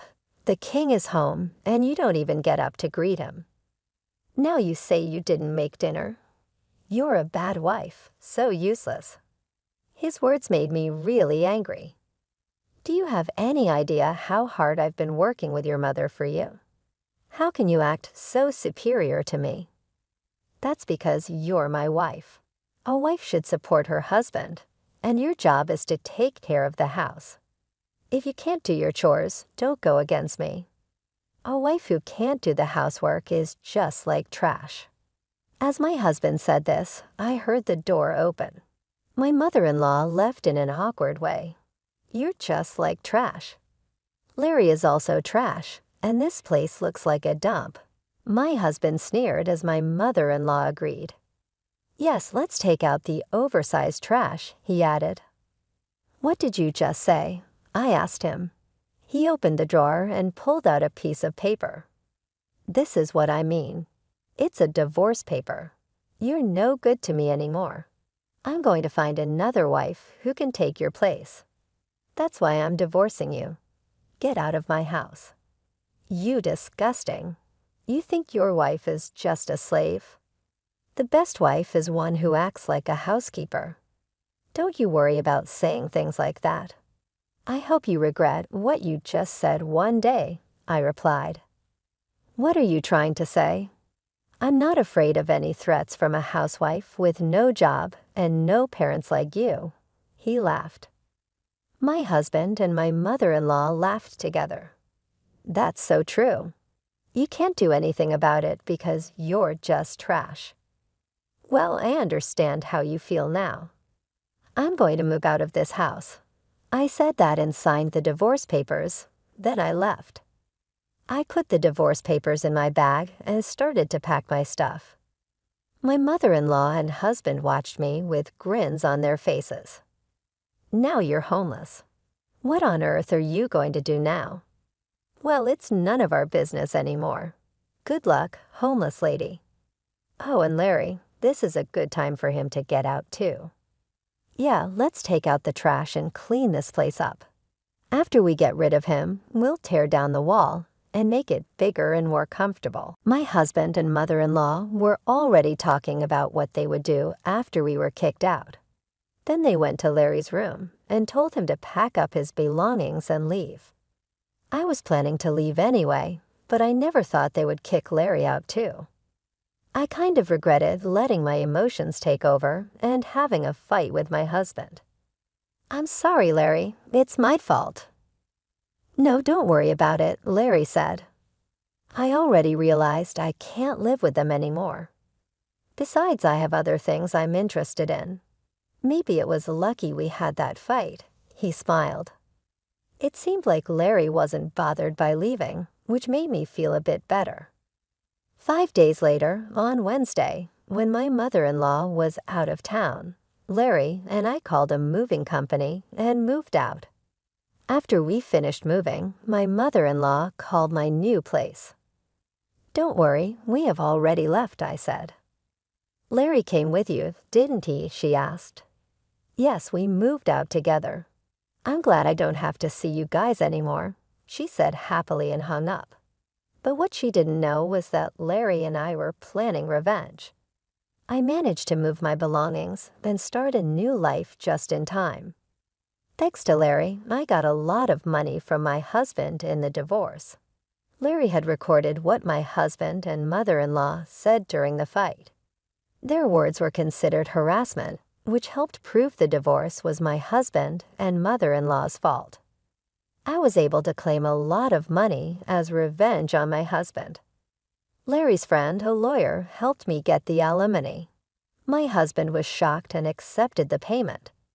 I was really grateful for Larry's help and decided not to mention it anymore. A few days later, I got a lot of phone calls from my ex-mother-in-law. It felt like a demon knocking at my door. I realized I had forgotten to block her number, so I had no choice but to answer the phone. "Sarah, where are you?" she demanded. "There's no way I'll tell you that. We're strangers now," I replied. "Please don't say that," she begged. "I'm calling because, where is Larry?" she asked. "Huh? Why are you asking about Larry?" I replied. "I'm looking for him, but I can't reach him anymore," she said. "That's too bad. Maybe he doesn't like you anymore," I said, trying to provoke her.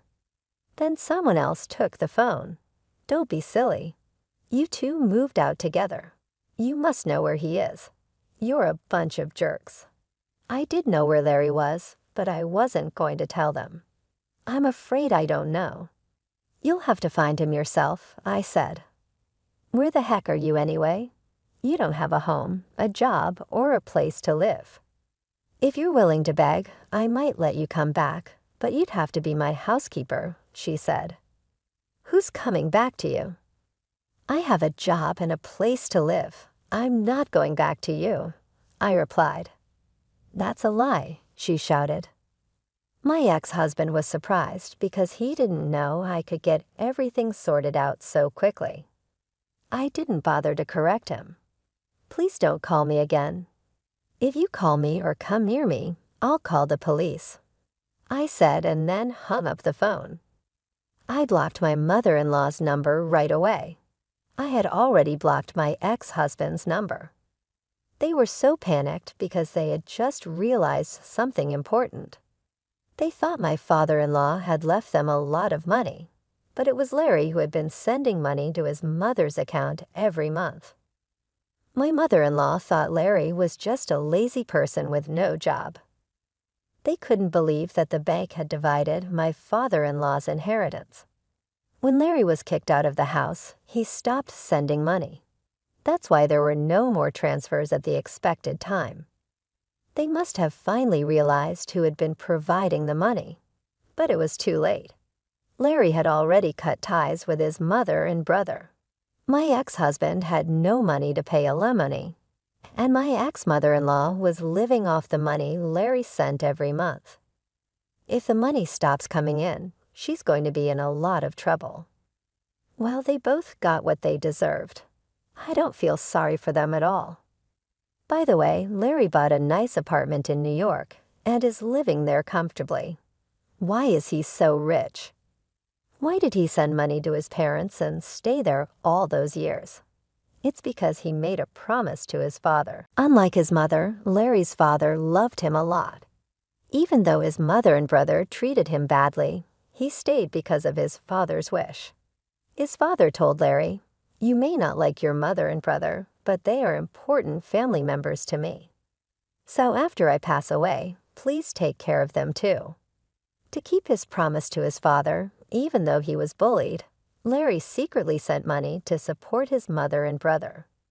It's terrible that his mother and brother, who kicked out such a kind-hearted person like Larry without knowing the truth are the worst. I met Larry once after we moved out. He said he had made a promise to his father, and I agree with him. I hope he can move on. I was feeling hopeless after being tricked by my husband, but luckily, Larry saved me.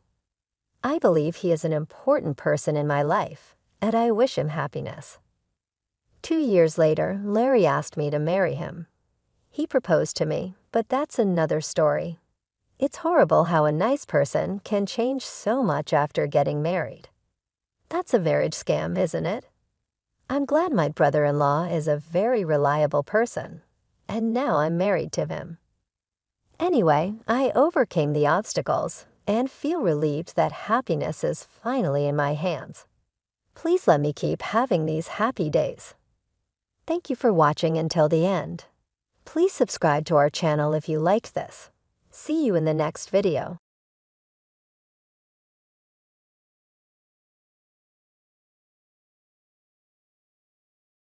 Families often have conflicts or financial problems, but there are also families who manage to stick together and make it through everyday life. It's pretty clear which one is happier, don't you think? My name is Michelle. I've been called an oddball since I was a child. I don't know what's different about me. I just know people say I'm different. Being called different isn't the problem. The real issue is being ignored by my own parents. This led to a lonely childhood for me. I've always been sensitive to people's emotions and can somehow understand what they're thinking. I don't know why I can do this. It's not like I can always see or feel it, but it's as natural to me as moving my hand or breathing. I found it strange and couldn't understand why others couldn't do the same. There was a time when I felt a bad vibe from a colleague my father brought home from work. I warned my mother to be careful with that person, but she didn't listen. Later on, that colleague tricked my father into signing a contract as a guarantor for a loan. Although my mother didn't take my advice, when my father stepped away from the table with his colleague, I told him, "Dad, something is telling me that the word joint is dangerous. I don't know what joint means, but please be careful." So my father hesitated and refused to sign as a joint guarantor. Thanks to that, when my father's colleague went bankrupt and couldn't repay the debt, my father was able to avoid taking on all the debt. Another day, when I was shopping with my mother, I felt a wave of discomfort coming from behind us. When I turned around, I felt this bad feeling coming from a man wearing sunglasses and a hat. I said, "Mom, let's take that side street." I grabbed my mother's hand and moved to the side street. My mother was confused and asked what was wrong, but just as we moved, we heard someone shout, "Thief," from the street we had been on. The man with the bad vibe had snatched a woman's purse and ran off. The woman fell and got hurt badly. If we hadn't moved to the side street, the man's target would have been my mother.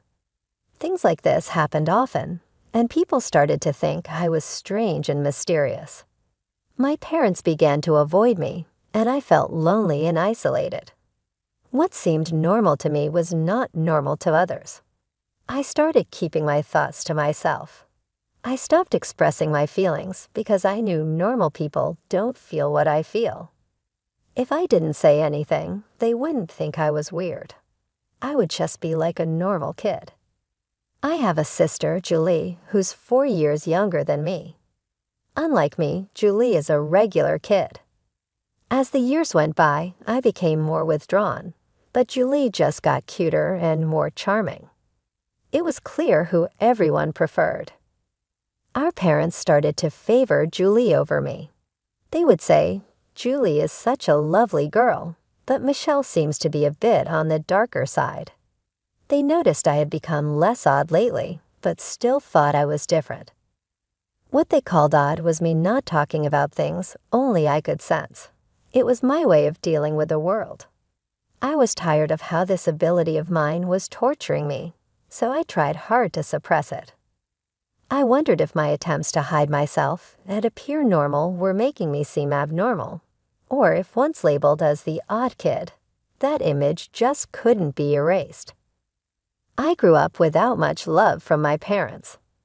On the other hand, Julie received all the love, including what should have been mine. Julie, who was spoiled and pampered, sensed our parents being cold and distant toward me. She started to look down on me. "I don't like being around you. Your gloominess rubs off on me. I'm so cute, but your gloomy image brings me down." Julie started to insult me whenever she got the chance. Our parents lightly scolded Julie, but they never seriously tried to correct her. When I was in 8th grade and Julie was in 5th grade, she was scouted by a talent agency on the street. I knew it. It's because I'm cute. They said I could even appear on TV. Julie said, pleased with herself. She started dreaming big, and our parents didn't seem entirely against it. "You should calm down and think carefully." I sensed something shady about this. I spoke up, expressing the intuition that I had long suppressed because I didn't want Julie to get into trouble. Julie, who didn't know about my unique abilities, said, "What's your problem? Are you just jealous because you're not cute and nobody approached you? Don't say weird things and stop interfering with me." She seemed furious. Even my parents, who knew about my ability, either forgot about it or were too excited about Julie standing on the glamorous stage. They sided with Julie and criticized me. After that, I resolved to remain silent again. I told myself that there was nothing good in saying unnecessary things. One day, a student teacher came to my junior high school. He was a male college student who graduated from the school and wanted to be a physical education teacher. As he shared his dreams about education and gave a strong greeting, the teachers and students, especially the female students, were charmed. When he responded cheerfully to the girls' excited cheers, I sensed a dark aura from him. I had always vowed to hide my unique abilities, but seeing my classmates potentially in danger, I decided to break my self-imposed rule. I chose a teacher who seemed understanding and taught to her. "I know that this is sudden, but please believe me and help me," I said. The teacher was puzzled by my sudden request, but agreed to stake out a certain location after school, just as I asked. I didn't tell the teacher the details. I had no reason to think she would believe me. But the fact that she agreed to help without any explanation made me think she wasn't an ordinary person either. The next day, the school was in an uproar. The male student teacher was arrested for violating a public nuisance prevention ordinance. The location where the teacher staked out was near the girls' restroom. Within 10 minutes of starting the stakeout, the student teacher appeared, entered the girls' restroom, and installed a video camera. The teacher caught him in the act. Thanks to that, the female students were saved from being secretly filmed, and their dignity was protected. Meanwhile, my sister, who had joined the talent agency, was proudly telling everyone about it. But there were no real lessons or auditions. She only had to pay expensive membership and lesson fees. Then suddenly, the agency closed down, leaving an empty shell. In short, my sister was scammed. She cried and screamed, directing her anger at me. "It's all because you said weird things. My future is ruined, and it's all your fault." It didn't make any sense, but my sister seemed to truly believe it. Maybe that's the only way she could handle it. For me, it was a disaster and a nuisance. Our parents didn't say such unreasonable things, but their attitude became more distant toward me and more supportive of my sister. I ended up feeling lonely again as the odd one out. I was happy that I could help everyone at school, but I was terrified that my actions would corner me. That's when I received a call from the teacher who had listened to my story, asking me to come to the staff room. Worried that I would be labeled as strange again, I opened the door to the teacher's staff room. You knew something like that was going to happen, didn't you? The teacher asked me in a low voice without any preamble. Thinking there was no point in pretending, I gathered my courage and told the teacher about my mysterious power. I thought so. I know there are very few people like you, the teacher said. For the first time, someone showed understanding for my situation. The teacher said they knew someone with a power like mine, and that's why they could understand. Actually, that person is my aunt, and I've been listening to her stories for a long time. You must be worried about a lot of things because of your power. Maybe getting advice from someone who's been in your shoes will help clear your mind. Saying that, the teacher introduced me to the person. The person looked at me with kind eyes and said, "It's natural to be worried, but you don't need to suffer." I was drawn to their gentle yet deep eyes that seemed to see through everything. The person's name was Hannah, and she had the same kind of power as me. Since she was a child, she had experienced a lot of struggles in hiding herself throughout her life. The stories from my seniors who had gone through the same experiences helped me release my worries and doubts. From this day on, my interactions with Hannah began. I called Hannah my mentor, but she just gave a wry smile and said, "Please don't." Thanks to Hannah, or rather my mentor, I changed. I have been living my life quietly, trying to stay unnoticed. But as my awareness grew, I gradually began to live a normal life as an ordinary girl. However, since the incident with the talent agency, I haven't been able to reconcile with my sister. If anything, it feels like we're drifting apart. It's become normal for her not to talk to me, and when she does, it's just to complain or insult me for no reason. I often have no idea what triggers her mood switches. My power couldn't predict my sister's emotional changes either. Just because you got into college doesn't mean you're all that. It's not even that great of a school, and you're so happy-go-lucky, she would say. My sister, who had hoped to get into her top-choice high school, ended up at her second-choice school. Because of that, she got mad when I got into my first-choice college. It's not like I bragged to her. She just dismissed me because of her own frustrations. Our parents only tried to appease my upset sister and kept their distance from me, as if telling me to stay away from her. It seemed that my sister didn't like the fact that I had become brighter since meeting my mentor. To my sister, I had to be a dark and gloomy girl who was inferior to her. But my sister is really smart. It was surprising that she failed her high school entrance exams. Of course, she was filled with frustration and poured all of that into studying at her new high school. As a result, she was at the top of her class for all 4 years and got accepted into a prestigious national university on her first try. I got into the most difficult university. "Your college doesn't even come close to mine," she boasted. I lightly responded with, "That's true," to my satisfied sister, because I knew nothing good would come from getting too involved with her. However, my sister thought that my light reaction was belittling her accomplishments and unleashed a barrage of verbal abuse at me. Both my parents were at their wits' end with my sister, who couldn't be calmed down once she lost her temper. All they could do was watch nervously. They blamed me for causing the trouble and eventually ended up calling me a troublemaker. I wanted to argue back about who the real problem child was, but I always swallowed my words to avoid complicating things further. Setting aside my sister's issues, as I approached college graduation, I had to seriously confront my own career path. I was no longer as introverted as I used to be. I still struggled with socializing and had little confidence in building good relationships with others. My ability allowed me to detect people's negative emotions.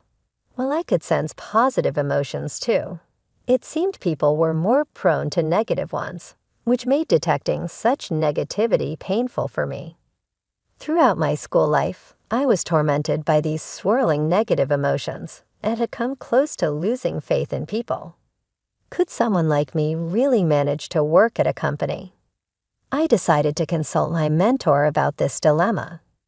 I wanted to learn how she had overcome similar issues, as I was sure she had faced them as well. I have experienced the same worries as you. Maybe you should consider doing the kind of work I do, she suggested. My mentor used to work as a fortune teller and a counselor, helping people resolve their problems. She could use her abilities to their fullest extent and contribute to the world and people around her. Also, she was able to work freelance, which meant she didn't have to belong to any organization. This way, there were fewer chances of getting entangled in human relationships or being affected by other people's emotions. It's the perfect job for people like us, she said. Encouraged by my mentor, I decided to pursue the same line of work. She taught me everything from how to do the job to how to acquire clients. Nowadays, thanks to the internet, it's possible to work from home without any issues. When I told my parents and sister that I would not seek employment after graduation and work from home instead, they responded, "What's that? What kind of job is that? Seems so dumb. You'll be home all the time. At least make sure to do the housework. Can you even make a living doing that? How will you cover living expenses? Well, as long as you contribute to the household, do whatever you want."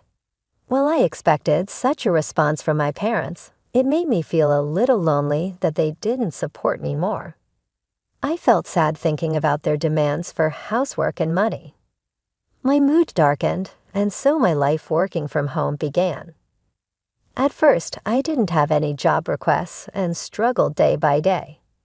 But with my mentor's help, I gradually got the hang of it and started to make a living. For about a year, I couldn't contribute financially to the household, so I focused on doing the housework. My dad seemed unsatisfied, but my mom was relieved and kept him in check. After about a year, when I finally started contributing financially, my dad mocked me by saying, "Oh, finally you're able to earn some pocket change. Huh." But I could tell he was actually quite satisfied with the money. However, even though I was contributing, the amount of housework I had to do didn't decrease, and our lives remained unchanged. Then, after another 3 years, my sister graduated from college and secured a job at a foreign company. Unlike you, I'm an elite. You're just unemployed, living at the bottom of the barrel. It's so depressing to have you as a sister, she would say. My sister, who had successfully landed a job, started to belittle me for working from home. "What are you even doing working from home? That's just like playing. You're nothing more than a parasite living at home." At times she'd say, "It's really weird not to work outside. I'm working hard, earning everyone's respect, and now I've been promoted to team leader. My pay is going to increase, and I'm probably earning about 5 times more than you. There's no way a loser like you can earn that much." My sister, who was promoted to team leader after only a year and a half at the company, kept one-upping me and looking down on me. She boasted about her good salary, but hardly contributed any money to the household and didn't help with the chores at all. Laundry, cleaning, preparing meals, everything was dumped onto Mom and me. When I say Mom and me, Mom mostly left it to me, so I was basically doing everything. Whenever I said to her, "Julie, you should take care of yourself a little. You shouldn't just spend all your money on fun. You should contribute to the household too," she just dismissed me, saying, "You, the unemployed, can't handle the chores. I'm saving my money for my future." Our parents also just let her do what she pleased for some inexplicable reason. Oh, it's Julie. It can't be helped. I was used to my current lifestyle, and it was a comfortable environment for me to work, so I wanted to keep it that way. But I was starting to consider how to take care of myself. Then came the bombshell announcement from my sister. Without any prior warning, both our parents and I were taken aback as she continued, He's a real elite with an annual income." She sneered at me and added, "Marriage is just a pipe dream for someone unemployed like you, isn't it?" She said she would bring her boyfriend over next Sunday. With the rapid succession of sudden developments, Sunday came and we were still reeling. The man my sister brought along looked like a successful young man, impeccably dressed in a sharp suit. "Nice to meet you. My name is Jack," he said. "I would like to ask for your permission to marry Julie," Jack said, greeting us properly and showing good manners. "Isn't he wonderful?" Just as I said, "I'm going to be so happy with this man," Julie gushed. "So Jack, what do you do for a living?" Dad managed to ask, clearly impressed by Jack's presence. "Yes, I'm currently training at a company that my father knows," Jack replied. We were puzzled by the word training, and then Julie said gleefully, "His father is the president. He's training now to take over the presidency in the future." My sister seemed over the moon about becoming a future president's wife. Afterward, we had various conversations, and Jack left stylishly. There were a few things that made me raise an eyebrow during the conversation, but my parents were thrilled with a high-status man. However, I felt an inexplicable dark shadow from that seemingly refreshing and good-natured man, Jack. It was something only I could sense, so I didn't know how to explain it. I could no longer remain silent, fearing that marrying a man with hidden issues would make my sister unhappy. "Julie, you've only been dating him for less than 4 months. You might want to understand him a little more before deciding to get married," I cautioned, driven by a strong gut feeling. "Sis, he's an elite and a future CEO. You won't find anyone better than him." "Oh, I see. You're jealous, aren't you?" "You're bitter because you're comparing your life to my happy one. Poor jobless sis," she retorted. Even our parents got angry at me for interfering with Julie's happiness. "You're just unemployed, so at the very least, stop interfering with your sister's happiness," they said. It was clear that our parents were hoping to secure a comfortable old age by marrying Julie off to a wealthy man. Frustrated by my inability to effectively communicate my concern about the dark shadow I sensed looming over Julie, my head was spinning. In the meantime, the two got engaged, and a meeting between both families took place. Jack's parents, like him, carried an air of freshness about them, but I felt the same ominous cloud hidden behind them. However, I was unable to convey this danger to my overjoyed sister and parents. Before I knew it, the day of the wedding had arrived. The CEO of our company is attending today's reception. Can you comprehend how much I'm appreciated and anticipated in my company? I guess it's a kind of honor that a shut-in like you wouldn't understand, my sister said gleefully before leaving the house. She always included some derogatory words directed at me. At the wedding ceremony held at a hotel, the couple who pledged eternal love to each other entered the reception hall. Watching my sister, who was beaming with joy, I worried about how long this happiness would last. As my sister mentioned, the CEO made a keynote speech full of praise for her, which delighted her. Once the speeches were over, food and drinks were served to each table. There were all sorts of delicious-looking dishes, but I started to feel a sense of discomfort. Gradually, I realized that no dishes were being served in front of me. At first, I thought my meal was just late, but other tables were already serving drinks, appetizers, and so on, one after another. Clearly, something was off. Nothing was being delivered to me. People at the same table began to notice this oddity and started whispering among themselves. At that moment, my sister came over to me and whispered into my ear with laughter in her voice, "We didn't prepare free meals for the unemployed. After all, it's such a waste to serve such food to a jobless person. You should just eat potato chips at home. Just leave your gift money and go home." This outrageous remark was spoken loudly in my ear, and my ears rang. Jack, sitting at the groom's table, was grinning and nodding. Even our parents, who at first seemed surprised, said, "Well, it's true. Michelle is jobless after all." I was first taken aback, then a wave of anger surged up within me. "I never thought you'd stoop this low, sis. Mom and Dad, this is unacceptable. How could you accept such rudeness?" My parents just scowled at me, never bothering to reprimand my sister. "Fine, I get it. I'm leaving, but don't come crying to me later," I said. "You sound like a sore loser," she shot back. Amidst the chaos of these unbelievable events, a man suddenly stood up. "Sorry to interrupt. I'm the groom's brother, Larry. My brother and parents are trash, but it seems the bride is even worse." "I can't take it anymore," said the man who introduced himself as Larry. He continued, "Dad, your company went bankrupt 5 months ago, didn't it? Pretending to still be a CEO is just a scheme to mooch off the bride and her family. Jack will never become a CEO. He's planning to leech off his wife while pretending otherwise. He's unemployed now." Larry's words caused a commotion among the guests, but my sister was the most heated. "What do you mean you lied to me? What do you mean unemployed?" she demanded, her face turning from red to blue, her eyes welling up with tears. Our parents, their assumptions proven wrong, began to yell and curse. The anguished cries of my family echoed throughout the venue. The groom and his parents remained silent, looking sulky.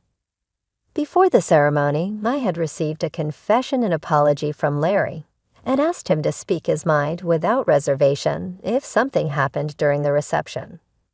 As my sister was berating Jack with a wrathful face, another man couldn't take it anymore and stood up. It was the president of my sister's company. "Enough already.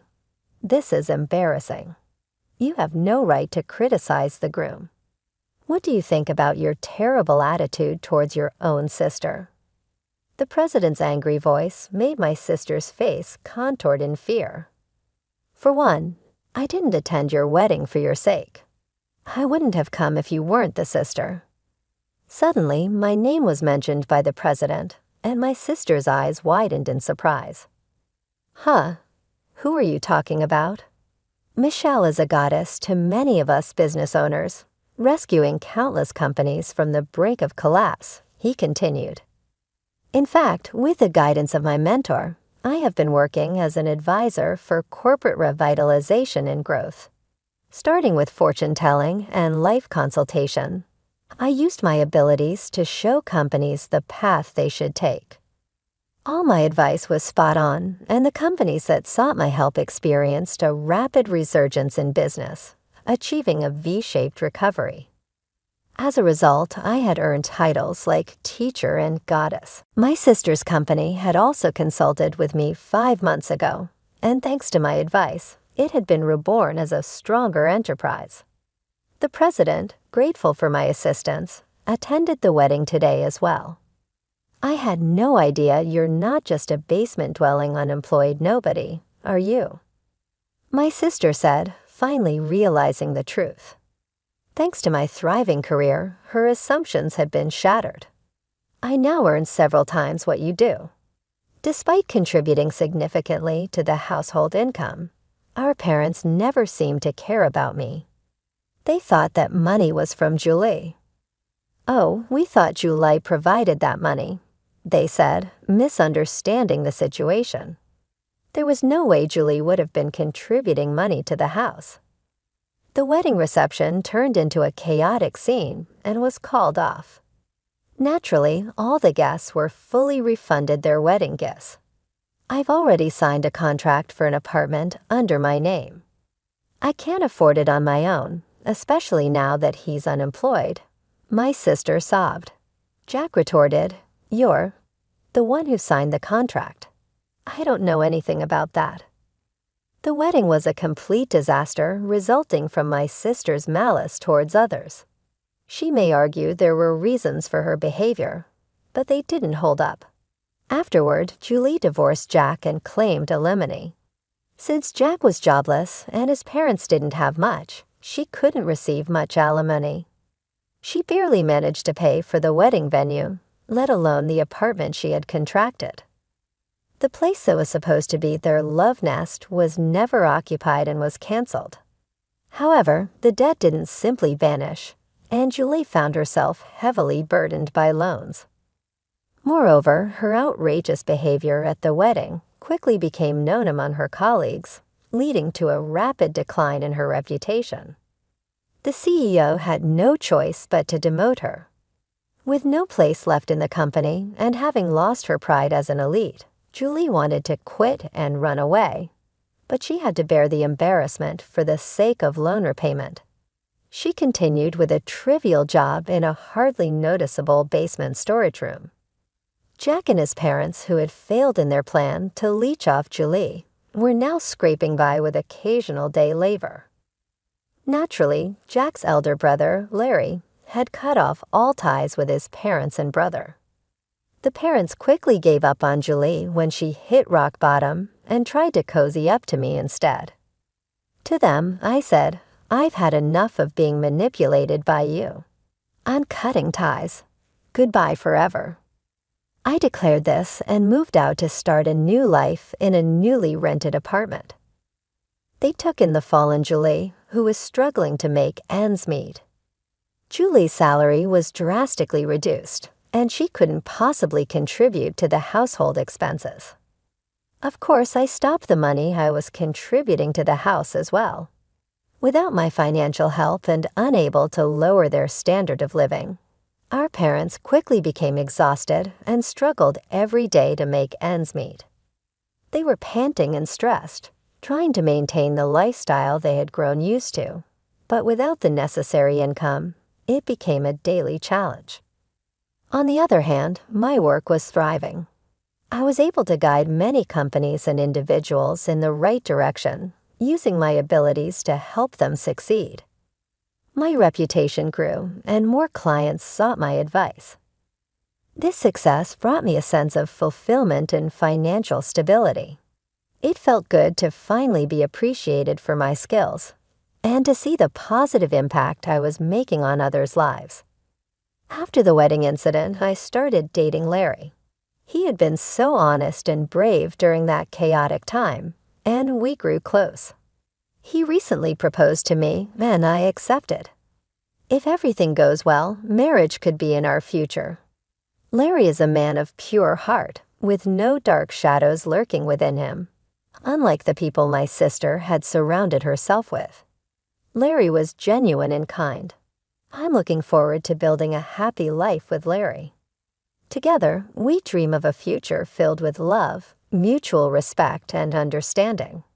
With him by my side, I feel a sense of hope and excitement for what lies ahead. We've talked about our plans, our dreams, and how we want to support each other in everything we do. As I reflect on everything that has happened, I feel a mix of emotions. I am relieved to have cut ties with my parents and sister, who never appreciated me. I am proud of the person I have become, despite the challenges I faced, and I'm grateful for Larry, who has brought light and love into my life. Looking forward, I see a bright future. I am excited about the possibility of marriage with Larry and the life we will build together. With him, I know I will never have to hide who I am or feel unappreciated.